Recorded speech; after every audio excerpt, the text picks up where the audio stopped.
Hey, hey, Divine Day, friends. divine connection, Happy to be here with you. Thank you. divine reflection. Seriously. Yes, divine perception. How are you being today? Been amazing. Been amazing. It's a nice rainy day out here in Texas today.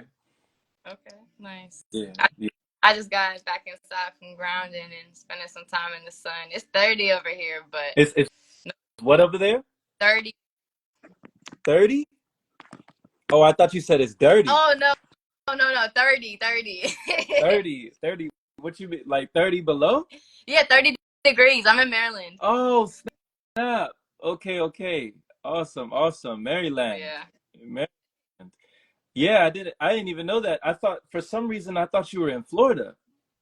No, I've been the past year. I've really been in Mexico, and I spent a little time in Costa Rica. But I'm just coming back here to visit for a little bit. Okay, okay. So you said you were in Mexico or Costa Rica? Which one? Both. I spent many months in Mexico, just going between different states. Just I got my citizenship there, so really just wilding, going exploring. And then I went to Costa Rica for my birthday and came back. But I'll be out there shortly.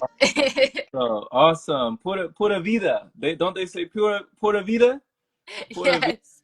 vida, pure life, pure Hmm. living, pure living. Yeah, I remember Costa Rica was amazing, when I was over there. I've only been there twice, but both times were definitely magical, when you're talking about you going there for your birthday.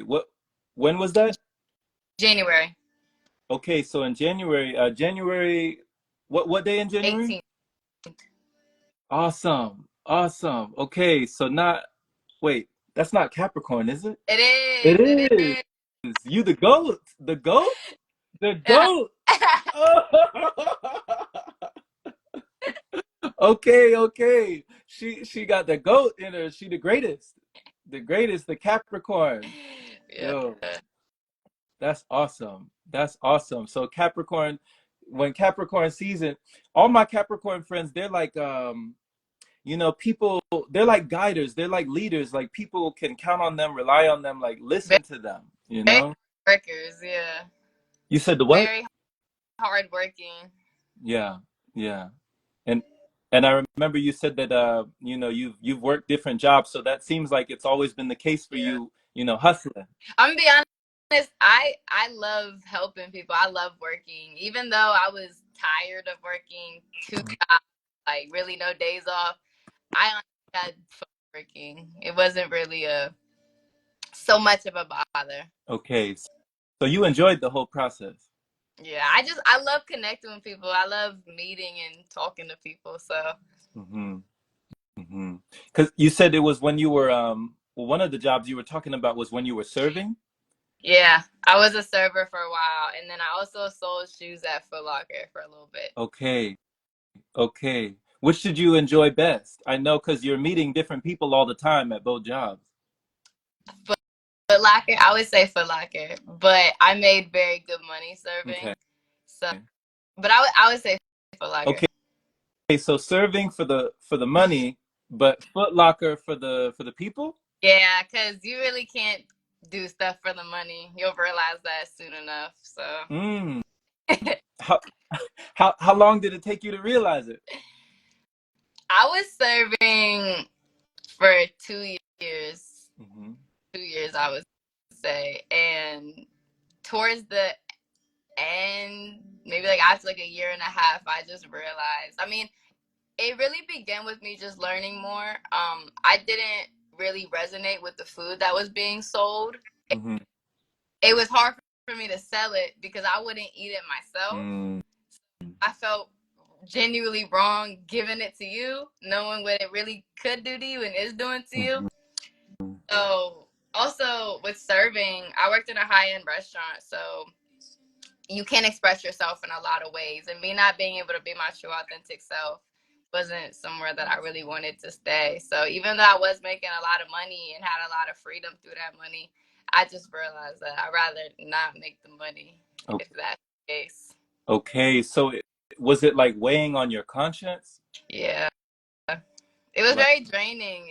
And even just working around alcohol and mhm. people constantly just drunk and stuff. Like I just really didn't like the environment anymore. Yeah, in Pinocchio, there was a character in the movie Pinocchio that was called Jiminy Cricket. Mhm. Do you remember that character? Okay, okay, I might be showing my age. I might be showing my age. There was a movie called Pinocchio with a puppet on a string, like a puppet. His nose, yeah. Yeah, the nose would grow when he would tell a lie. The nose would grow, right? But everywhere he went, he had a Jiminy Cricket. There was a Jiminy Cricket uh-huh. that was that was like his conscience, like, whispering things like, "Hey, you should do this or you shouldn't do that." Yeah, That reminds yeah, me of your spirit guides to a sense. You always have that guidance behind you. exactly, exactly. So, Ariana, when you were in these spaces, in these places and seeing all these different faces and dealing, did it feel like you were dealing drugs, like trapping? Like, did it feel like that? I'm gonna be honest, yeah, in a way it did because I changed my diet and my lifestyle and realized how addicting it was. So giving that to them and just experiencing the energetic shift. Hmm. This was when I first just stopped consuming meat and animal products altogether. Hmm. The way I felt and the way my health just drastically like got better, I was like, there's no way I want to sell this to people. And just learning how it's really affected like a lot of people with disease. And I know me personally, once I stopped consuming meat, my feminine health changed crazy. I went from 7 day periods, like very bad, very heavy, had to deal with a lot of pain and cramps and emotional suffering. And as soon as I cut out meat, my periods now last 2 days. And I have no pain. It's no problem at all. I'm barely bleeding. Like I love my period now. So making that transition, I was like, especially towards the woman, I just didn't want to spread a message that I knew was really harming them because there's so much blood in the flesh within itself. So yeah, that was a very like eye opening moment for me. Hmm. I can imagine, and it sounds like you even have, so much of a newfound relationship. You've embraced yourself in new ways, especially with that aspect as well, because, I see that you talk about the sacred portal, like the sacredness of it, and you even utilize it for your art, like blood painting, and just different ceremonies and sacrament. It's amazing. It's amazing to see it. Yeah. Yeah, it's hard because women's health is really targeted through so many different things, through our products, through even pads and the tampons, the chemicals that they're putting in those, just so many different aspects. And a lot of women hate their period. A lot of women look at it as something that, oh, like, again, like I used to say to myself, why do I have to be a woman? Because I thought it was so unfair that I got periods and men didn't, and not even realizing like we're shedding each month, like we're releasing, like that really is a beautiful thing. And if you even look back in history, like our blood was, yeah, it was being used for the trees. It was being used for so many different things, and the benefits are just there's stem cells in it. Like the benefits are just crazy. We really are our own medicine. So Wow. Wow. We have everything within we us. do, really do. And that's they're not lying when they say the best things in life are free. All Hmm. right. I heard a story about a man and he was trapped somewhere for some tragic event happened and he was trapped somewhere for a long time or something and no food, no water, anything, and they found him and they were like, how did you survive? And he was like, I drank my pee. And they were like, you drank your what? And he was like, yeah, I drank my pee. And that right there just shows you. That just shows you. And a lot of people, the Dr. Sebi's teachings, because he did play a big role in healing a lot of people and just showing a alternate way to healing naturally. And a lot of people miss the fact that Dr. Sebi definitely talks about urine fasting, and he talks about the benefits to it. Wow. So we got taught to really hate ourselves. Honestly, we really got taught to not learn the true power that we really hold within. Mm-hmm. Most people, if you even bring up like blood or pee to them, even their own, they're gonna be like, "That's Right. disgusting." But that's sacred. That's coming from you. So if you think that your blood or your pee is disgusting, you just think a part of you is disgusting. You're not loving yourself all the way. Wow. Wow. Yeah, that's man, you speaking. You speaking right now, you know? It's such a testament, especially in today's times, you know. I definitely was raised as well and programmed with a lot of, you know, TV, cartoons, Hollywood, like it was kind of, you know, perpetuating the self-hate, you know, the self-hatred. Like it was always thought of, oh, this is filthy, don't get it on your hands, it's nasty, disgusting, you know, like, you know, but it's coming from you, it's coming from inside of you. So I never questioned. I wonder why so many years went by that I never questioned that it could be something that was actually healing, you know, that was revealing.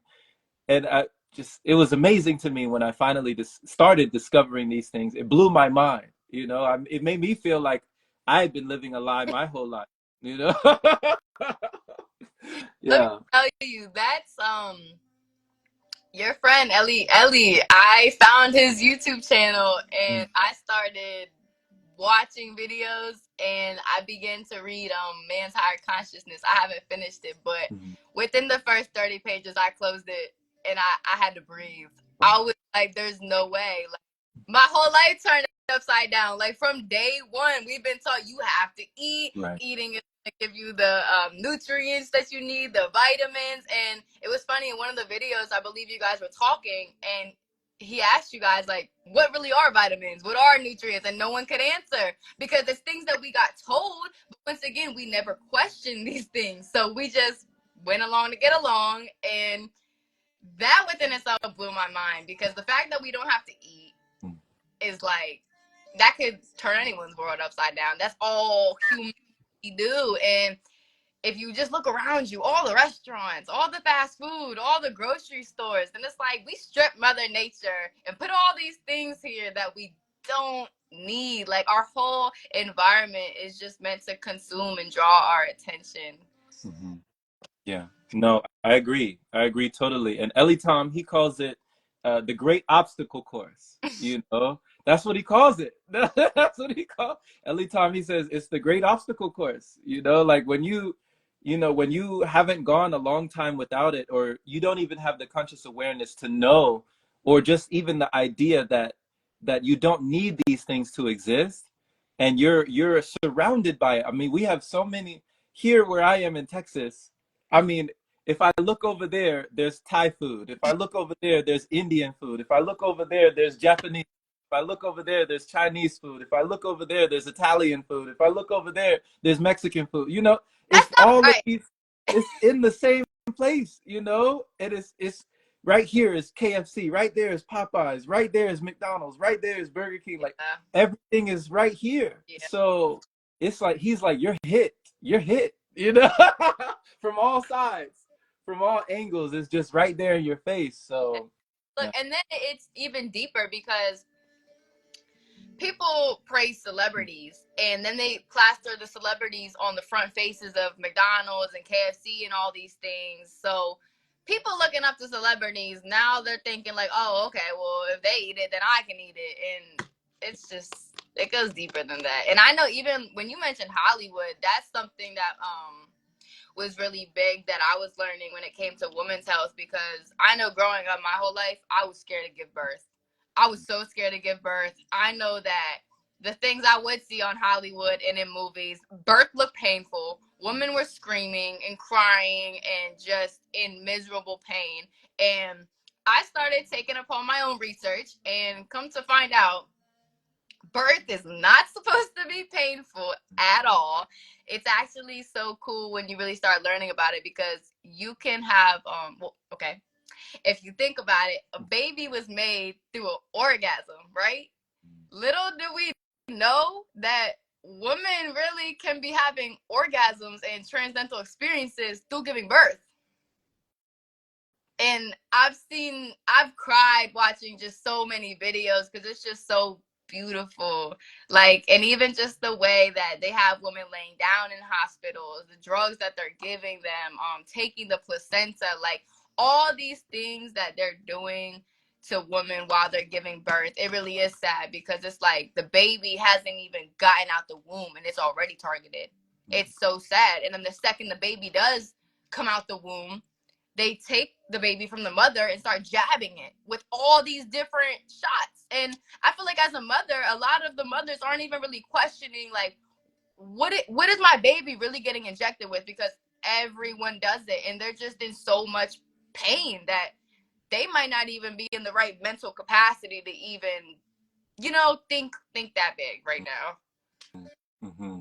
No, what you say is very important, Ariana. It's super important, and it hits home on so many levels. Like there were things that I didn't have a choice, when I was younger, like when I was born, I didn't even have a choice, right? Like it was like there was no choice. I had no say in the matter.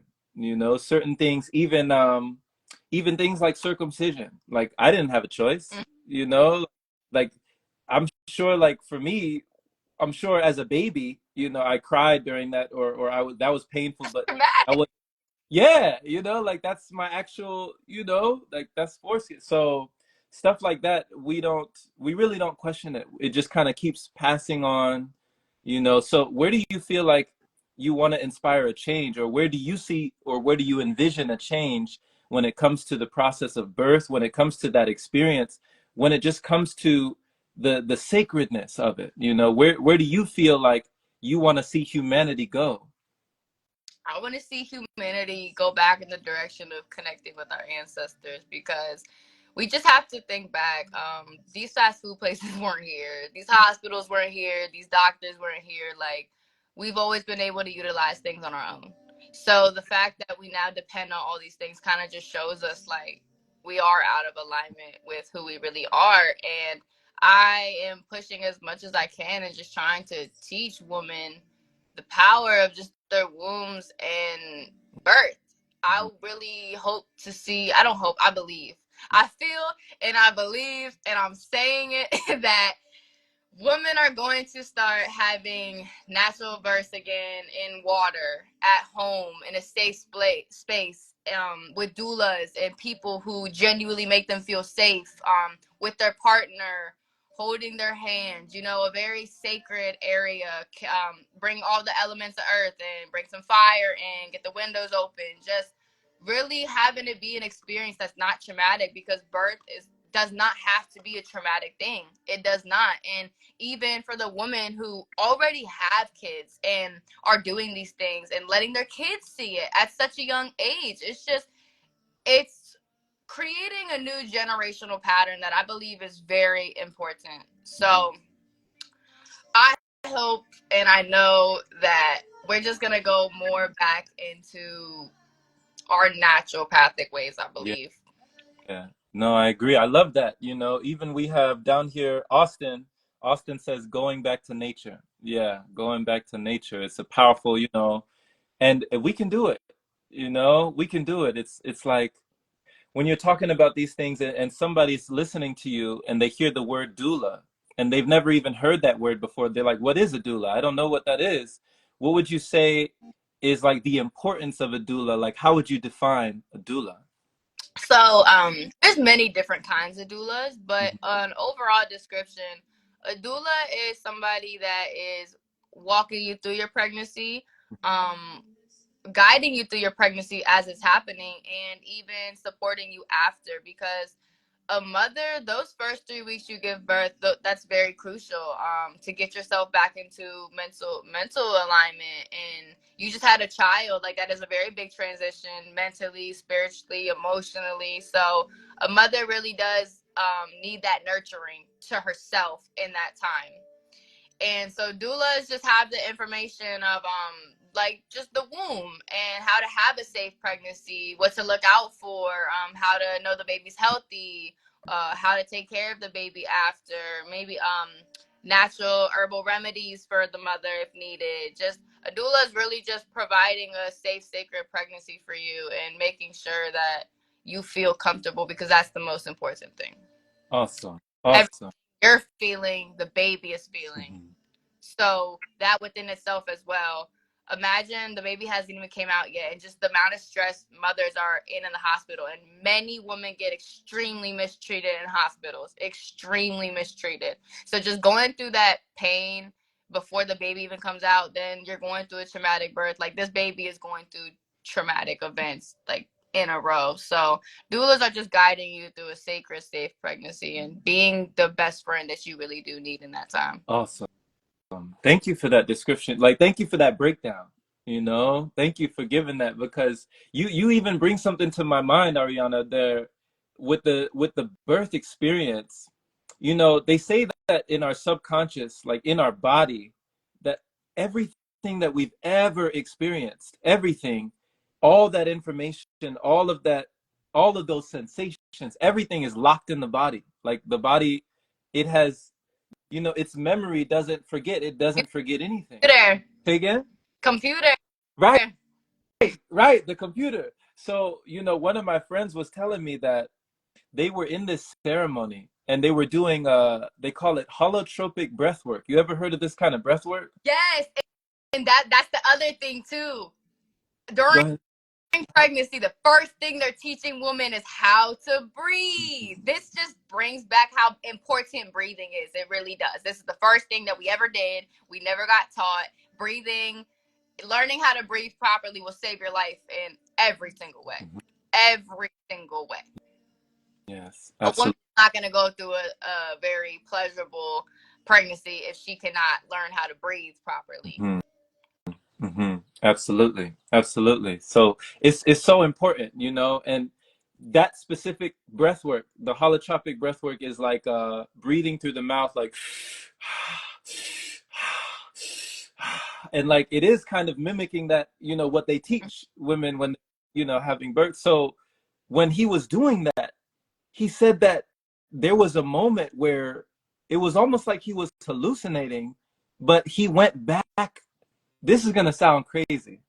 He went back to the moment that he was born. Like he went back. I don't know how he did it, but his consciousness, it went back and he experienced, it was like a rebirth. He experienced his birth. And he said it was traumatic, you know? Like he had no idea. He started crying. You know, tears started coming down his face during the ceremony while he was laying on the mat, you know, laying on the yoga mat, just doing this breath work. And he felt like what he felt when he came out, when he was crying, when he said he was in pain. It was traumatic, he said, you know? So I was like, wow, how did you even, you know, that was amazing to me that you could even experience that, re-experience that memory that is still in your body that you forgot, you consciously forgot, but your body remembers, you know? And being able to, it is as, it's probably very overwhelming to see that again and go through that again, because you're like, wow, like I went through this, but I don't remember, and my mind did keep score. But it really is the most beautiful thing to be able to re-experience it, because now you can heal from it. Now you Exactly. can consciously choose how you're going to handle it, react from it, and release it. And I know that this is a part of a big reason why psychedelics are so powerful too, because even psychedelics can bring you back to those memories you didn't even know existed. You Wow. don't. And a lot of the times when we are young children and we are going through very traumatic things, our brain will store it because it has to function. And that being front thing on the mind, it can't function in that time. So this is why a lot of people will not remember a big portion of their childhood, because it really is deeply suppressed down in a way that you try to save yourself at the time. So doing things like breath work and meditation, psychedelics, and all these things, bringing this stuff back up to the surface, it is the most beautiful thing you can do, because now you can heal it. Mm. Okay, so now we can address it and we don't have to suppress it. Because it's energy has to go, it has to flow. If it doesn't, it's gonna turn into something you don't want it to turn into. We have to release that energy. We have to. And I feel like that's why a lot of people may start to get on a deep journey within themselves. And at first it's like on the outside, people see people growing and all these good things happening to them, and they're like, oh, let me start doing what they're doing. And then they do it, and that trauma comes up, and they're like, oh, I don't want this. I'm running. But you have to go through it. You have to go through it. You have to release it. You got to get it out. Hmm. Hmm. More you, So you, more I you. like. Go ahead. I was reading the comments that the more you reveal, the more you can heal. There you go. That's my brother Tyrese. That's my Oh, he's been in the lives in the morning. I love him. yeah, Tyrese always in the live. He's always representing. So consistent. Appreciate you, brother. One thing to really keep in mind though is our purpose in life is not healing. And a lot of people will start to get on the healing process and get stuck in it. Our We're supposed to ascend. We're not supposed to always heal. We're supposed to ascend past the pain and then live. We're supposed to be. We're supposed to enjoy. So if you're constantly looking for something to heal, or if you're constantly healing something but then going back to it and going back to it and going back to it, you're recausing it for yourself. So once you heal from something, release it, and we're always healing in every moment because we're always being presented with situations that are going to cause us to react in a certain way that we have the choice of. So when we don't react in a way that we desire to, or that's really aligned with the person that we are trying to be, that is a healing moment within itself. So shadow work doesn't always have to be like, oh, let me sit down and figure out like this and this and that. Like we're doing shadow work constantly, second by second, day by day. So a lot of people, I just want to let them know, like, don't get stuck in the healing mindset and process. Like, yeah, it's important to heal and release these things, but don't think that your whole life is supposed to be healing. And no, Yeah. we're supposed to. Yeah. Yeah, no, that's important. That's a message right there because I like how you said we're supposed to ascend, you know, because I know you talk about something called ascension, like you have ascension guidance. You help guide people in their ascension. Like, could you kind of describe like what does that process look like? When it comes to our ascension, how would somebody even take the steps and, does it look like something different for every person or for everybody? Like, what is that? Well, we're all wired the same. We're just damaged Mm, differently. So in order to really ascend, I would say you have to have an open mind and you have to want to ascend. You can't make somebody do anything. But when it comes to a point in your life when you realize, I'm not happy with who I am, I'm not happy with where I am, I feel like we all get to a point in life where we're like, why am I here? What are we doing? Like, what is Earth really about? Like, we do start to question things. And the more that people just start to get revealed a lot more truths, they're just starting to see, like, the stuff I knew and thought was true growing up isn't. So a lot of people really need that guidance because they don't know where to start. They don't know where to begin. And it can be very overwhelming. So I just try and help people the best in little baby steps to ascend. So let's just find out who we are first because we don't know who we are until we go in and find who we are. We've always our whole life, even we've been defined as a daughter or a mother, a girl, a boy, an artist, a runner, all these identifications and just things we've attached to and clinged on to. Like we really don't know who we are on a soul level. So helping people and guiding them to really figuring that out within themselves and finding out what within them needs to go. And your habits create your lifestyle. So helping people create better habits for themselves, helping them get a better understanding of their thoughts and how to guide through them. Because a lot of people don't let their thoughts flow and realize that the thought really doesn't belong to you. You're just experiencing it. So a lot of people will get stuck and like deep into those thoughts.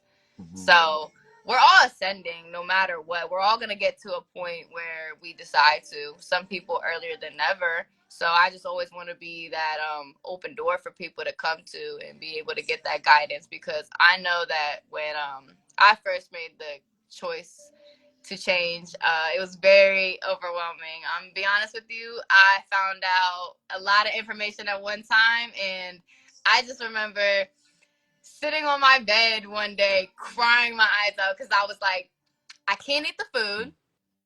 I can't use use these products. The water has toxic stuff in it, so now I'm scared to shower. Like my toothpaste has fluoride in it. I was like, nobody understands what I'm saying. I was like, this phone, the radiation. Like I literally just got to a point where I was like, I'm scared to do anything, and I don't want people to get to that point because it can be very overwhelming. And some things I believe social media is very useful and very powerful because I'm able to connect with beings like you, but it can be just as destructive, and it is the information overload. You're getting a lot of information at one time, and you can really just, all the information that you're even receiving might not even be true. It can be very misguiding and misleading, and when you're just opening your eyes to things, you don't know what to believe, and it's easy to believe anything. So I just want to be able to guide people in a way where they're not so overwhelmed and they do go into an even deeper depression,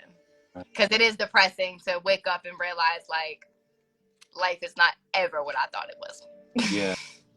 No, that's like a whole shock, It is. a whole It is. shock to your system. So what do you feel like kept you grounded, or what even kept you going when you received that knowing that was very negative? Like you had a lot of negativity around you. You started seeing things that you had already seen in a different way. Like you became more aware to what was always there. How what kept you going in that moment? Once you know, you know. There's no going back. Mm, So even if I desired to go back to me taking certain actions, I would have that voice, my guides right next to me saying, you know, you shouldn't be doing that. You know, that's not healthy for you. You know better. And I feel like I would live more of a miserable life living like that than to just keep going. mm, And I realized that we're not always going to be able to know the next step. Anything that we can even think of or want, we can get gifted even better. So honestly, in that time, all I could do was go outside and sit in nature. Nature was my biggest teacher, and that was truly how I grounded myself. Honestly, I was like, that's where I felt the safest. I felt the safest in nature, truly. So that's what really helped me, honestly. Nature is my biggest teacher. Nature can teach you a lot about yourself, especially, I mean, we are all connected to nature, extremely connected to nature. That's just a reflection of us. We are a reflection of her. But being a woman, like, come on now. So, yeah, nature. Mother Gaia, Mother Gaia connecting back. So it sounds like, yeah, like when someone feels like they're dumbfounded, that's just an indicator that they need to get grounded. Like, they need to go out, So going out with, when you feel like you don't want to go in, you might go out and let Mother Earth hold you, be held by Mother Gaia in that way, and be supported when you feel like your foundation has been shaky. You know? When your foundation is shaken, then that's the next step that is taken, to go. Say you grounded yourself through your experience. Yeah, speaking of foreign therapy earlier, that was a big shock to me. You know, I didn't know that for years I had been flushing something down the toilet that could actually be the remedy to my ailments. To like, what? Are you what? You mean to tell me for like 28 years of my life I was doing that, Yeah. willingly, just flushing it down, had no idea. So yeah, I like what you said, with the blood and with our water, with what's within us, like the stem cells, the everything, that it blew my mind, just understanding when I started reading books like Martha Christie's Your Own Perfect Medicine, and John Armstrong, The Water of Life, and the golden elixir, and the fountain of youth, and all of these things that were showing me that, hey, Jerome, when you go use the restroom every day, like that's the medicine right there. You are Like, the magic. yeah, Welcome to the earth. yeah. it, it was a shock to my, and I even had to, you talk about mental reprogramming, I had to mentally block the idea when I started looping, when I started like because this was back in 2020 when I started. That's when I started. When I started doing this, it was like I had to mentally tell my mind like mineral water, like a mantra, like a mantra. I had to whisper it in my mind, and I just kept saying, I kept saying, I kept saying it, and then slowly but surely, I started to wrap my mind around the idea that this was not toxic for me, that this was actually healing and even more revealing because when I thought about it, I was like, okay, the urinary tract, like the stuff that comes down, like if life, if the sperm that created me, that united, like if life is coming down this channel of conception, Hmm. why would filth come down the same channel? Like why would something filthy, something dirty come Literally. same channel as something that gives life, that life is, you know it was like, what have I, so that was like very eye-opening for me to come to that Mhm. understanding. But it's just like you said, Ariana, once something is known, it cannot be unknown. So it's like there's no going back from whence you came. There's no turning back. You can't go because you already know. You You know can now. only go forward. The only way is forward. Right. The only way is forward. So, yeah, it's just, you know, some people say that ignorance is bliss. I've heard this. Some people say that there's a burden of knowledge when you've learned something that shakes your whole world, that really, really shakes your reality. Do you feel like knowledge is a burden, or do you feel like knowledge is freedom?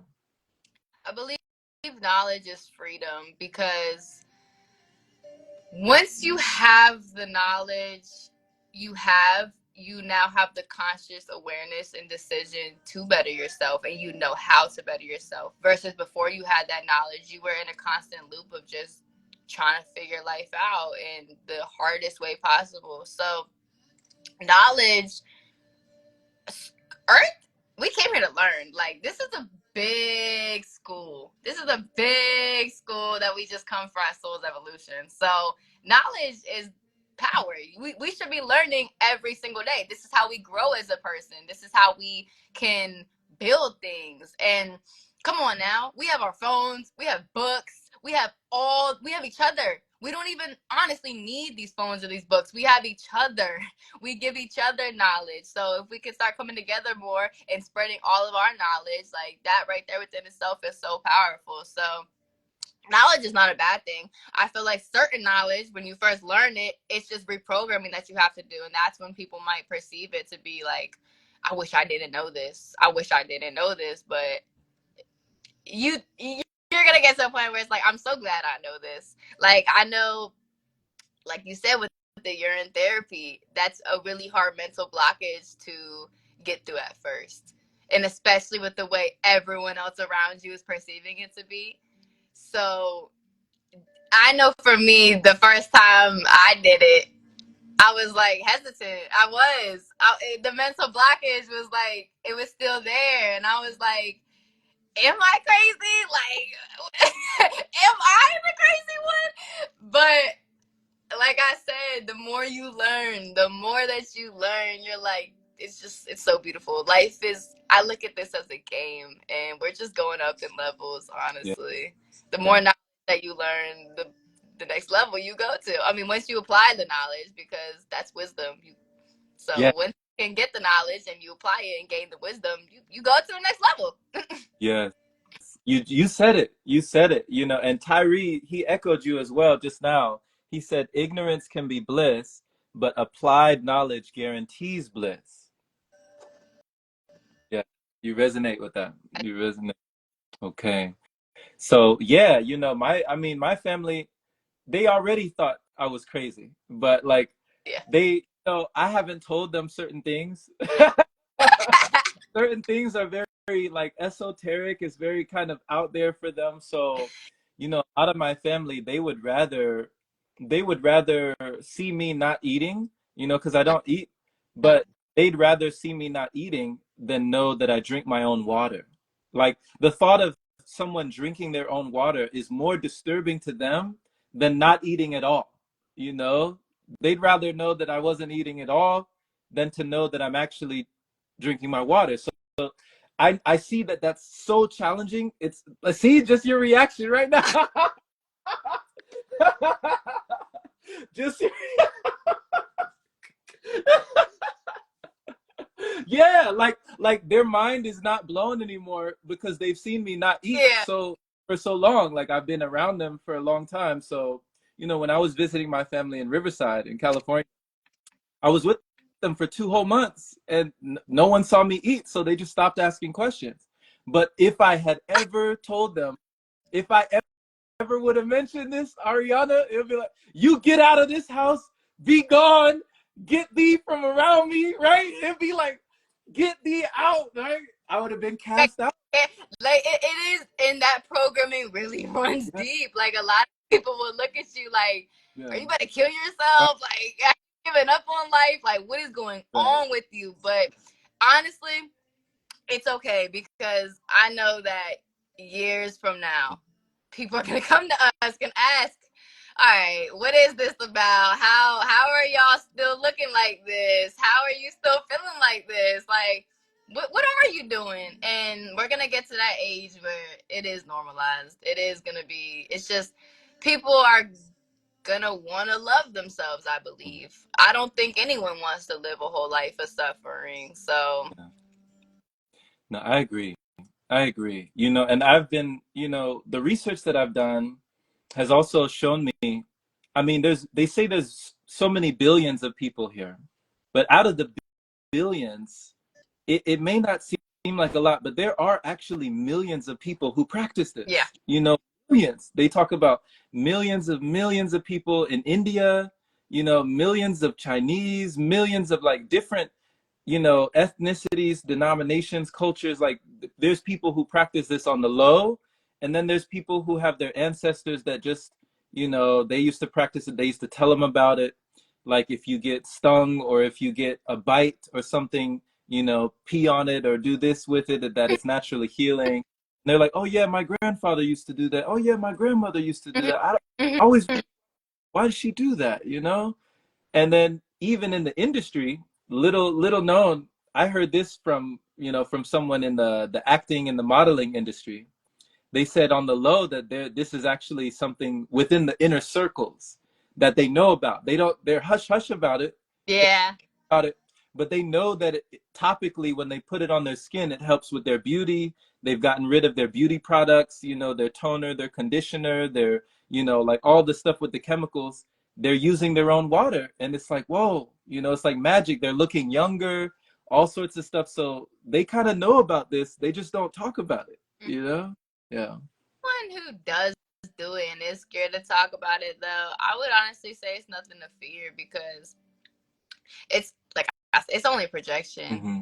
It's just their it's just where they're at in their journey, and there's nothing wrong with that. And the more that you do present yourself as who you truly are, is the more that you're gonna come in contact with people who really resonate with you, who are doing the same things as you, who you can do it with, who you can learn together with. I mean, if I never started really putting myself out there, I probably would never came in contact with you. So being your true authentic self, yeah, it might feel like some people around you you're losing, or some people around you are gonna be like, yeah, get away from me. But honestly, that's not people that you might need around anymore anyways. And people will always be connected, and it's always unconditional love between everybody, but we're constantly outgrowing each other and growing as people. We're not supposed to, I don't think we're supposed to be around the same person for our whole life. So not having that attachment to the perceptions of people, and even just certain relationships and things, because you're gonna live a life of suffering if you can never be your true authentic self. We didn't come here to live for other people. You don't want to be on your last days and be like, dang, looking back at my life, I wish I would have did that, but I was too scared of how everyone's gonna perceive me to be, because those people are, it's not gonna matter. Like everything matters, but nothing matters. Like we're really here to have fun and to experience and to learn. So who cares what anyone has to say? And honestly, if you're loving yourself, if you are your own doctor, if you are healthy, you can't Yeah. complain. Yeah. You don't. Yeah. You're not relying on anything. Like, you know your power. You know, no matter where you are, no matter what you get through, you are good. You got you. You are Yeah. good. Yeah. You're free. You're free, you know? And I like that. You got you. I like that. You got you. You know, you've been with you this whole time. You know? You can't fix yourself. You know, it's There's funny, like, we put so many problems on ourselves, but looking at it in a bird's eye view, these are problems we choose, and they're not even problems that we have to deal with. And of course, it takes people time of unreleasing some beliefs and stuff. But do you know how many people stress about getting sick and how am I going to pay for my groceries? How am I going to pay for hospital bills? How am I going to do this? And you don't have to. You don't. Yeah. Yeah. Ellie Tom would always tell us, you know, I've been to many retreats with Ellie Tom, and he would say, take care of your health. That's your health care. You know? Like people, he said people were, they were like, you know, because he's been without a job for, you know, for many years. They're like, but what about healthcare? You know, what about your 401k? What about healthcare? What about insurance? What about all this stuff? He's like, take care of your health. That's your healthcare. You know, I was like, I was like, what? He just put it so simple and plain. Like the responsibility is your response to the ability. You know, you have the ability, so you must respond to your ability. Life is not as hard as we make it to be. Yeah, It's not. yeah. So Life is very when you can free yourself. it is. It is, you know, and it sounds like you said before, when you emit that, when you radiate that, and when you put out that love energy comes back to you. You know, those like-minded souls come back to you, those kindred spirits come back to you, those people that are on your wavelength, that are on the same bandwidth of your frequency. Mm-hmm. They you. And they say your vibe attracts your tribe, you know? Your vibe attracts your tribe. So, yeah, you keep it alive. My favorite poet right here. It's my favorite poet right here. Oh, oh my goodness. So, you know, earlier, Biana, you were talking about things that fascinated you throughout history on the blood, you know, when it comes to the womb space, when it comes to womb healing, when it comes to womb work, and just the sacredness of that. What was something that you researched or that you found about through history that really fascinated you? Well, so I have a really deep connection with nature, like I said, and the when I was really researching the benefits that our blood had on plants, and Mm. we are the plants, so that's what kind of made the click for me. I was like, okay, they're using these for the plants, and it's really helping them sprout. It's really helping them grow. It's giving them a lot of like force, love. And so I'm looking at it like, all right, I'm the plant too. Like, me and this plant are same thing. So that's when I just started doing research about it. I started finding out, like I said, about the stem cells, how women were using it for their skin and how beautiful it was making their skin. Um, and that alone right there, I was like, yeah, I have to try this. I have to.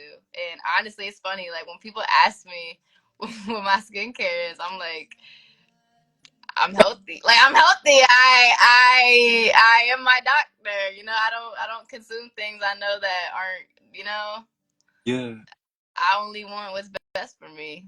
yeah, So you don't need a 10-step skincare routine when your health is good. You don't. yeah, yeah, And it's funny because we put, like, you'll put a, I used to have a 10-step skincare routine thinking like, oh, my eye bags are going to go away. My skin's going to be glowing. It's full of toxins and chemicals. So everything you're trying to prevent, you're actually causing. oof, So. oof, oof, oof. That felt like a slap in the face. Like, wake up. She's like, wake up. Oh my gosh. Oh my God. So when they asked you, you know, like, what's your skincare? Like, what brand do you use? You're like, Ariana. Like, Yeah. I skincare. Me. I'm like, I'll tell you if you really want to know, but it's up to you if you're going to do that within yourself. Yeah. Yeah. When did you get inspired or what inspired you to start painting and using it for like artistry, artwork, paintings? Like what inspired you to take it a step further?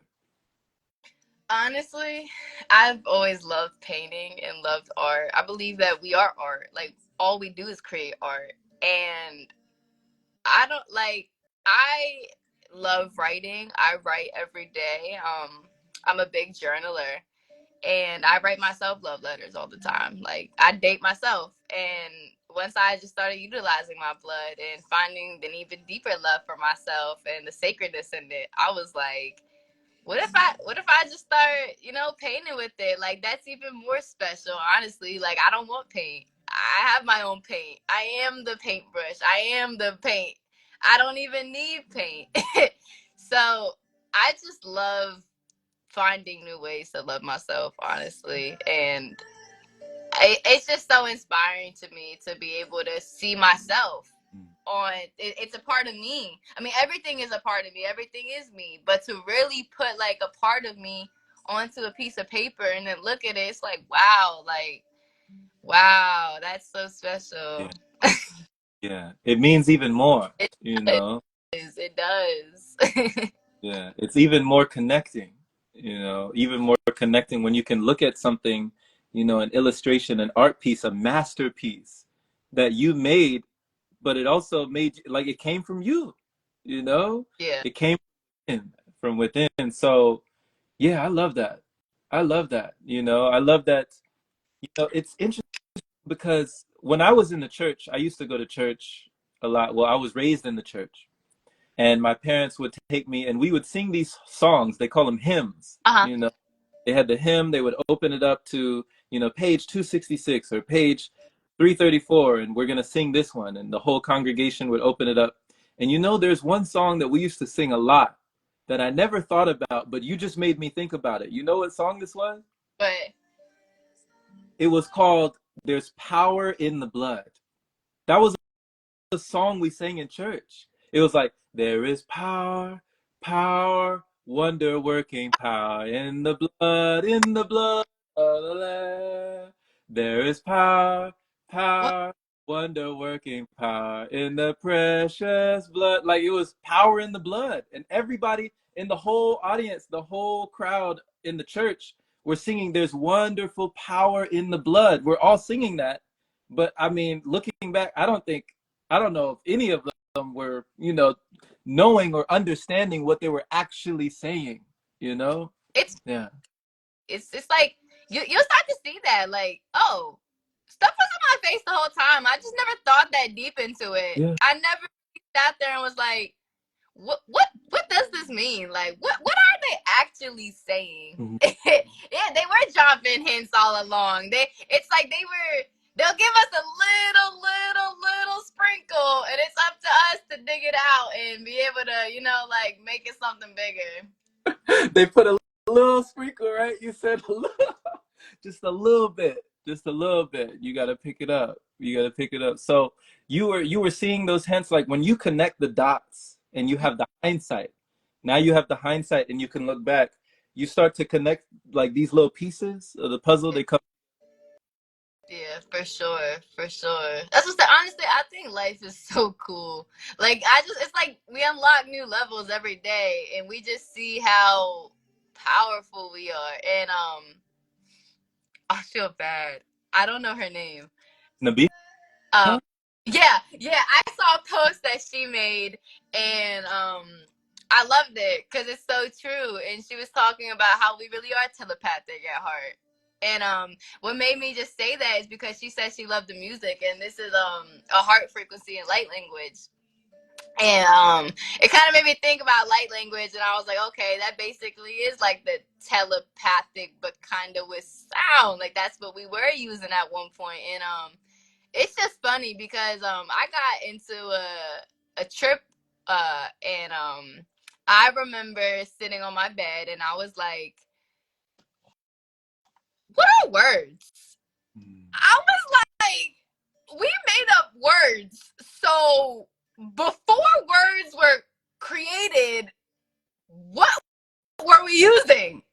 And then I really started to learn about the etymology of words and realized a lot of the words that I was saying were really like casting spells and very not words that I wanted to say. And I was like, it's the words. Like we use words against ourselves and we don't even realize. And then honestly, it's like I've just realized when I get around people, I'm extremely sensitive to energy to a point where it can be draining sometimes because I can go next to someone and it's like I can hear your thoughts. Like I can feel what you're feeling and you are not feeling good. And I'm like, well, they didn't have to tell me.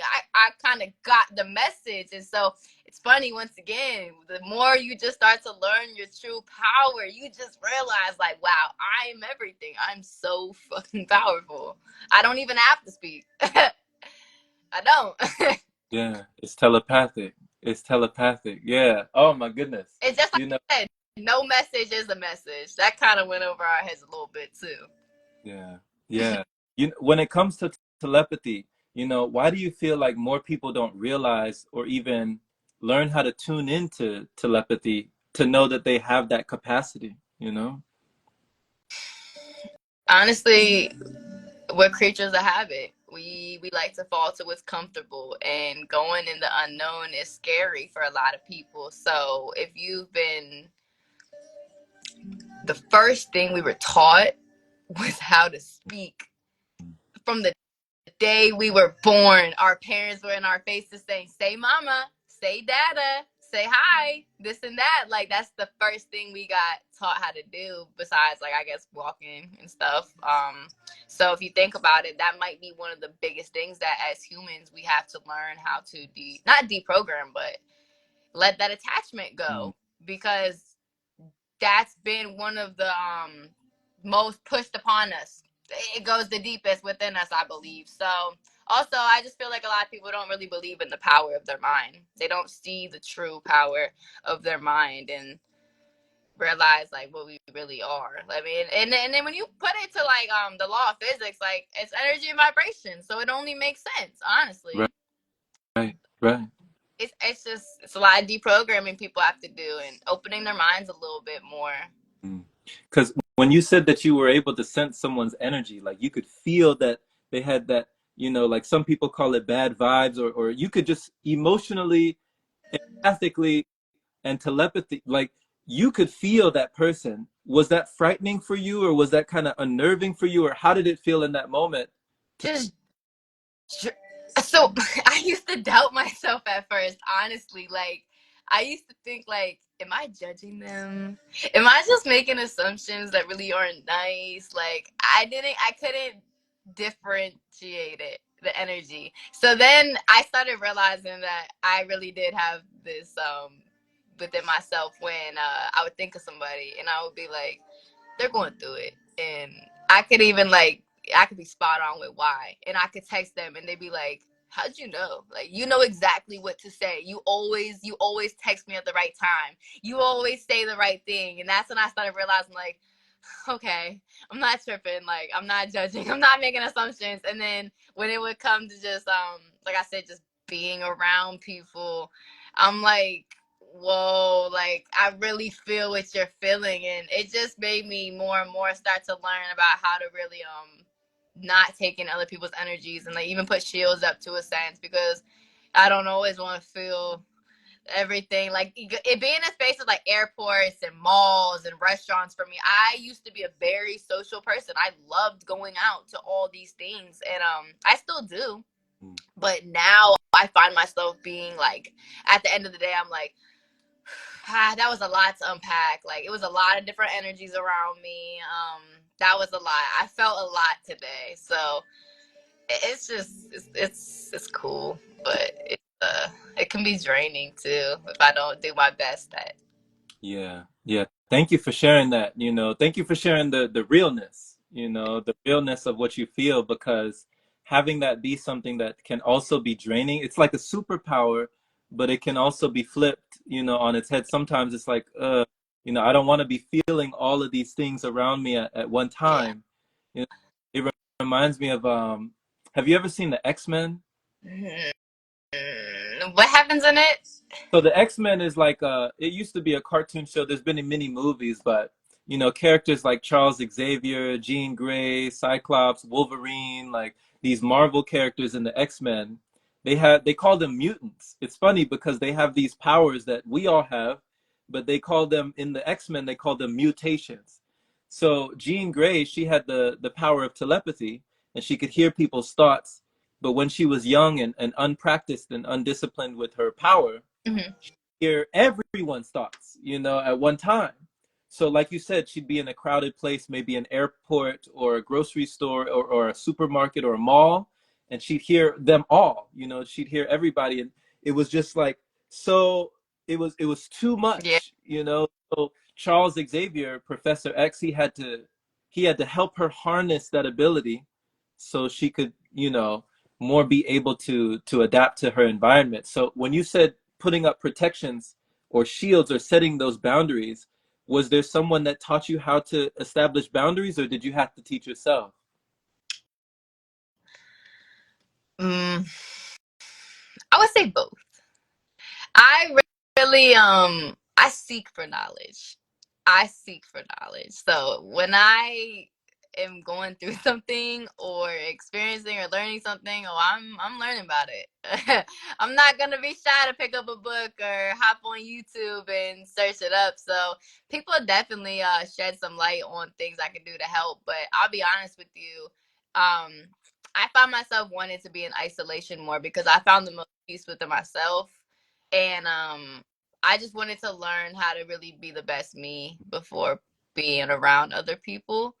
So boundaries was something I really did have to teach myself because growing up I was a big people pleaser. Like I wasn't good on setting boundaries. So I purposely put myself in isolation to like figure it out and like, all right, no, like we're not doing this anymore. So I definitely did a lot of learning, and I feel like I said, we're all teachers to each other. We all have something to teach each other. So I am never shy to ask people questions or tune into a video or a live or anything.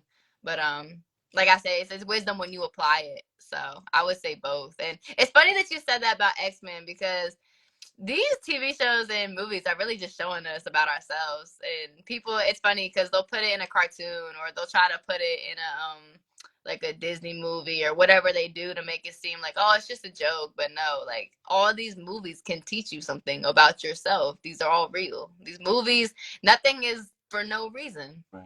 And it's funny because a lot of movies, people are like, people think it's crazy. No, like you, a lot of the stuff that happens in movies and TV shows, they'll be so surprised when it happens in real life, and it's like, well, it was showing you this whole time what was happening, what's gonna happen. But Yeah. Yeah. No, you're right. It's all like they say the truth is in fiction, you know? The truth is in fiction. There's a lot of truth in fiction. Like when you can read between the lines, when you can see yeah, behind what's going on, it's like, oh wow, like they're showing us something. Yeah, yeah.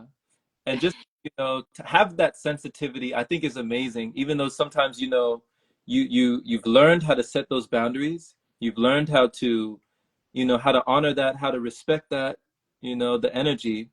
And I've known, just being in the masculine realm, we're taught not to be sensitive. We're taught, like, why are you so sensitive? I think they call it being in your mm-hmm. feelings. Like, why are you Mm-hmm. all in Why you your up in feelings? your feels? And it makes me so upset to see that and to see men still display that because the programming really does run deep with y'all. I mean, as women, do you think about it? If we start crying in public or something's wrong, we get catered to, we get hugged, we get tissue sent to us. But let a man cry, and your father's in your face saying, "Man up, stop crying like a little girl, stop acting like a little girl. Like you need to be tough." And that's what y'all get told from day one. So a lot of men run from their feelings. A lot of men don't think it's okay to be sensitive. A lot of men think it is a bad thing to cry. I've had so many men come to me for advice and for help, and if they start tearing up, it's like I gotta go. Like, oh nah, like it's embarrassing for men to start crying, and that's crying is such a beautiful thing. It's a release, and it really is just sad to a lot of men to think that they have the mentality of I have to be the tough guy all the time. I have to keep it together all the time. Like I can't show emotions. I don't have time to sit down and breathe. And it's the opposite. You have to do those things. That's gonna make you a better man, Mm-hmm. to be able to feel your feelings. Like we all have feelings. You can't run from your feelings. Right, right. So to know that that's in the majority, to know that that's like that masculine of the majority, that, a lot of men cannot do that, or they're very uncomfortable. Have you ever met a man that was able to be that comfortable with their emotions? Like, who is someone in your life that you've met that is on the opposite side? My lover. Huh? So he's he's very comfortable. very in touch with his emotions, and it's a beautiful thing to see, honestly, because I don't I want you to cry. Like I do. I want you to cry. I want you to release it. I want you to let it out. I don't want you to ever have to hold it in or feel like you have to have an image. That's Yeah. Yeah. So that's actually a turn on. Like, that's actually a positive in your eyes. You enjoy seeing that. well, I don't enjoy seeing. I'm not like cry. I love watching you like hurt. Like of course, no, but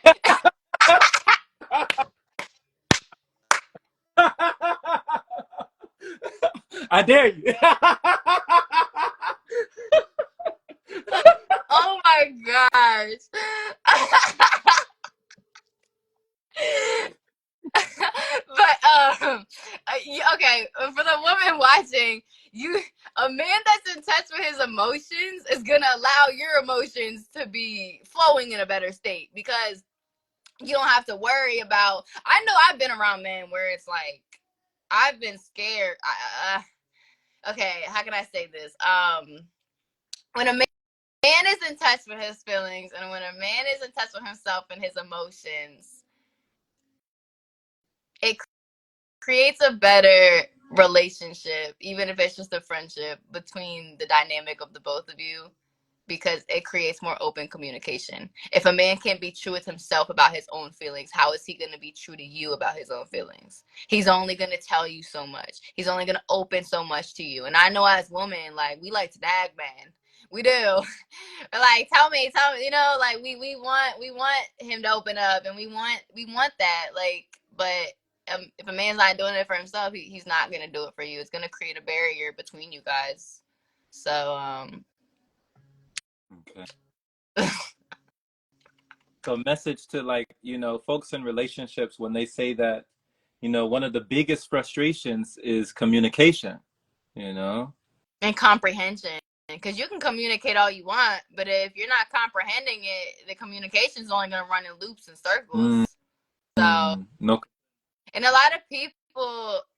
So I feel like when someone doesn't feel comfortable expressing their emotions and their vulnerability, it creates a level of distrust within themselves. And so everything being a reflection back to you, if a man or a woman is not able to even trust themselves with their emotions, I don't believe that they're really going to trust in you, or they're even going to be as trustable for you to have your trust in them as well. Ooh. So not only you're saying it doesn't make them more trusting, but their trustworthiness, like to be trustable, Yeah, be trustworthy, that is even affected as well I on both. believe so. I really do. I really do. Okay. Because think about it like this. If a man is genuinely going through it, a man is having hardship in life, and he cannot cry because he doesn't want to be seen as weak. He's going through all these internal battles. He's trying to figure out everything in his mind. So how is he going to help you? How? How is he going to express himself to you? How? He can't do it within himself. You can only love somebody else as much as you love yourself. So Wow, that's the message. That's yeah, the, he okay, can't really communicate with himself to a sense. So that communication with you isn't gonna go far. man. So it's only as deeply as we go in that we can be that deep, yeah, with each other. For, Okay. for We sure. And a lot of people will go into something not okay, let's go back to the trust. If you don't trust yourself, I know a lot of people into relationships, I've heard so many women say this. Majority of women I've been around in the past have said like, "Oh yeah, I'll never trust a man. I don't care if he's the best man in the world. I'll never put my full trust in a man." And you're sabotaging yourself right there. And because of that, you're only going to attract men that are going to show you that, oh yeah, I couldn't put my trust in him. Good thing I kept my guard up. There's no such thing as keeping your guard up. You're just blocking your blessings, honestly. Woo! Ooh, she said, "There's no such thing as keeping your guard up. You just blocking your It's blessing." Oh my about God. it. People put this shield up in front of themselves because they don't want to get hurt. But you're hurting yourself by putting that shield up. You are. You're already expecting the hurt. You are. You're so used to getting hurt that you put a shield up because you don't want to get hurt again, but you're hurting yourself. You are. You're expecting it. You're not expecting good things to come. You're expecting it. You're asking for it. Asking, it's given. Abraham Hicks, that is one of my favorite books. Asking, it's given. What you ask the universe for, they will give to you. You will give it to yourself. That's really what it is. You're going to give it to yourself. So let's get intentional with what we're asking for. Yeah. Let's get very intentional. Like, what do I really want? Yes, yes. That's why I love this, you know? That's why I love the intention, because we see it, you know? You come with intention. You come with like your journal prompting. I loved watching the journal prompts. Like you had a list of things that you were so intentional about for yourself, with the balance and with, you know, just understanding like that you were planting seeds. And there were all these, I was looking at all these journal prompts that you wrote for yourself, and I was like, she's very intentional, you know? She's asking the right questions and she's getting the right answers, you know, because she's asking the questions. So thank you for this. Yeah. I love journaling, honestly. That's you asked me what grounded me in the beginning of just realizing things, and honestly it was journaling, because I couldn't talk to anybody about it. I mean, I could. I chose not to. But I felt as if I couldn't talk to anybody about anything I was going through, because I felt like I was crazy, because no one else around me at the time was seeing the things that I was seeing or making the changes that I was making. So I went to my journal every single day. I would knock out 10 to 15 pages and just cry like, I just gotta let it out to somebody. I gotta let it out some way, and I would let it out to my journal. And then going back and reading it, it's so cool. For one, it's like a portal. It's literally like a portal, but I can go back and be like, wow, I was tripping off that. Look at my growth. Like, or honestly, one thing I like to do at the end of the year, you could say, or it doesn't even have to be the end of the year, but I'll go through each month. So January, February, March, April, I'll read the summary of what I had wrote in my journal, and I'll write a letter to that version of myself of what I wish I would have been able to tell her at that time. It is beautiful because you can see your growth, and you can see the way that your perception change, your habits change, your mind changes, and it allows you to just get to know yourself on the deepest level, like the deepest level. Getting that down on paper, like really writing it does something to your brain, being able to see it. So I tell everyone I can, like, even if you don't like writing, like maybe just a page a day, Yeah. like it will do a difference for yourself. Absolutely, absolutely. And thank you for sharing that. You know, thank you for sharing that message, because it is like it is like a submarine for the mind. You know, like you're submerging yourself in your subconscious.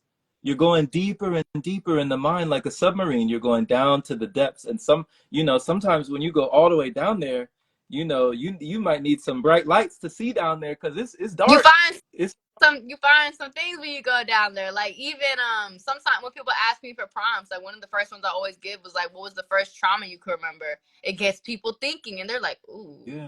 And then how did that affect you? How are you still displaying that into this day? Like, when you start asking yourself these questions, you're just like, oh, Yeah.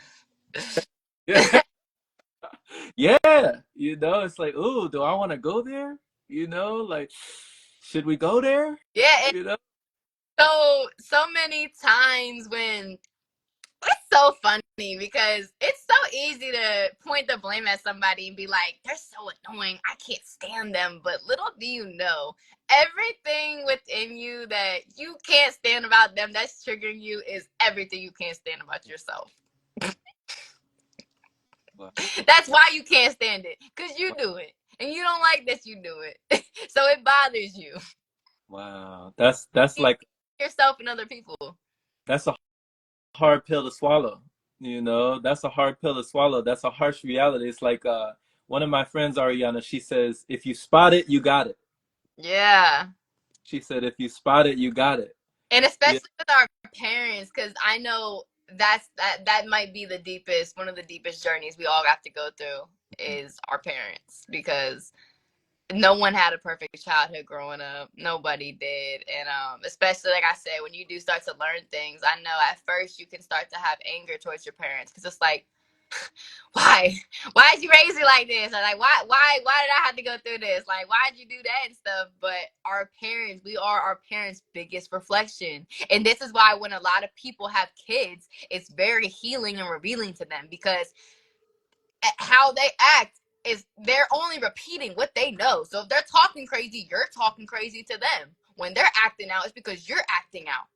So when you can't stand your parents, you gotta ask yourself, like, in what ways am I acting like my mother right now? In what ways am I acting like my father? Because that is who raised me. That's who I was around my whole life. So if I'm anyone's biggest reflection, it's theirs. Wow. It's theirs. Wow. Wow. And it's beautiful because you chose, like, on a bird's eye view, on a soul level, like you chose your parents. You did. And that can be hard for people to accept sometimes, because a lot of people have some deep trauma when it comes to their parents. But you chose your parents because you knew you needed that level of difficulty for your soul's evolution. You knew you had to go through that to be able to see again. You knew you had to go through that to learn these lessons. And that's why we all have, like I said, wired the same, damaged differently.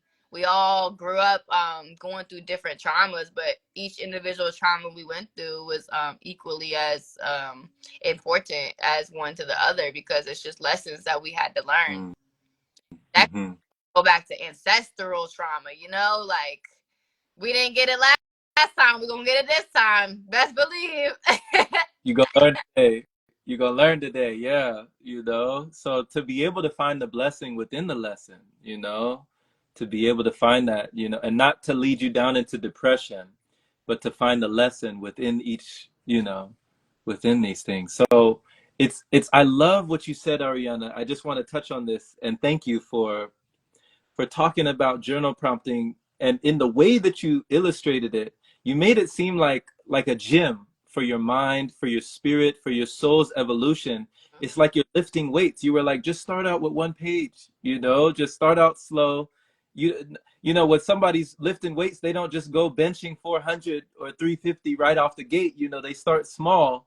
So, you know, while we have these things like, yo, let's get these, you know, let's bust out 15 reps or bust out 15 sets. You're like, let's bust out 15 pages. You're like, let's get these pages in. Right? I want to do the mental workout before. Yeah. Yeah. Let me do the mental workout. And I believe that's really what it is with breath work too.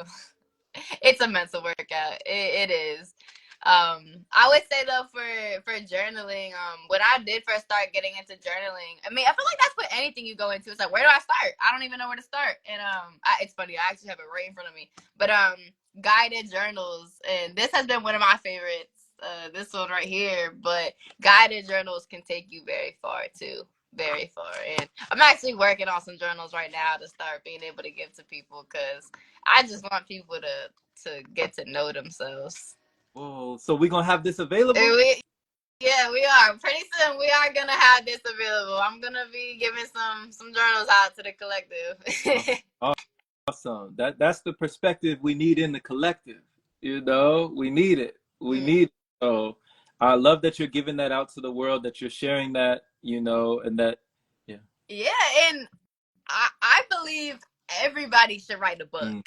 Like I said, we are all teachers and students 24 hours a day, every day. So we all have something to teach somebody. And even if you don't, even if you're like, oh, I have no talent, my life is meaningless, which you went through, that can teach somebody right there, Mm. right there. So I know with me with journaling, I'll never stop. I will never stop journaling because really it is kind of like a draft for my first Mm. book. It is. It is. Because I am gonna release a book about my life and how it's gonna help people. And I literally I'm writing the first draft every day, very intimately, in detail. So I'm never gonna have to look back and try and remember what I went through or try and but that's kind of blurry to me now. Like if everybody would start journaling and then take it later and yeah, make a book, or even if you don't want to put your stuff out there, your kids, imagine what your kids could learn from your Mm. journal. That's powerful. That's really powerful to show your kids. Yeah, yeah, I agree. I agree. I gave both of my parents, you know, they haven't really written so much in them yet, but I sent both of my parents two journals that I got at Barnes and Mm-hmm. Nobles, and say, you know, Dad, I want to know everything about you. You know, Mom, I want to know about you. And they're just entries. They have prompts at the top for them to just write about their childhood, things that they happen in life, you know, so that I would, you know, have these journals for them, you know, and for me when they're not here anymore that I'd be able to know, you know, about them and just to continue reading about them. So it's important. It's That is important. special. That is, and it's funny because I don't plan on having kids right now, and I don't know when I will, but I write to my kids right now. I Wow. do, especially when I go through really valuable lessons in life. I'm like, I'm gonna write a letter to my daughter and let her know that she don't gotta go through this because I already did, and she's gonna have it to look back at, and it's gonna be like, wow, because my mom went OD. My mom's been journaling like her whole life too, and I found a letter, like a journal prompt that she had wrote pregnant with me, and she even saved my hair. She saved everything. And opening that, it just made me cry, and I was like, I'm doing this times 10 for my kids. Like my kids will know me through my every stage I went through in life on a very intimate level. Wow. Wow. To embody that, you know, because I love that you said that about your own mother, because you just said earlier that, you know, the kids don't do what we say, but they do what we do. So since you said she OD'd on journaling, I mean, you're a living testament. Like, you know? Yeah. No, seriously. And honestly, it's funny because we don't own our social media. We don't we don't own this. This can get taken from us at any point being. Any point being. All these phones could stop working. Like if we lost all this stuff, we're not losing those journals. We're Mhm. not. That can stay forever. An Instagram post where you're blogging your whole life cannot. Yeah. It can. Yeah. And and journals don't need batteries, you know? They don't need batteries. And Yeah. honestly, Yeah. I don't even need a pencil. I got myself. If I can't find a pencil, I got my. We good. We good. I'ma find a way. I'ma find a way. Hmm. So Hmm. it's so powerful. It is. Yeah. Ariana, thank you for these messages today. Just thank you. You know, it's coming from the heart right from the start. Like, thank you. Thank Thank you. Appreciate you. Our it. This was reflection. So thank you. much needed today. Yeah. I know. Yeah. I'm grateful that we got to shed a lot of light on a lot of people, and I hope that everyone took something from this, and it got. I hope it got some people That's, thinking. Like, that's, leave with some thought of like, let me go search up what they were talking about. yeah, let me do a little research on this. Yeah, do your own research. Don't take our word for it, right? Right? This is yeah, Yeah, this is I'm only teaching you based off of my experience. right. Just take the You can, information, you know. you can learn more than I can about it. Right. Right. Right. So blessings. Blessings. Just have a wonderful rest of your day. And yeah, thank you. Thank you. All All right. All right. Well, take care. right, have a great day. You too.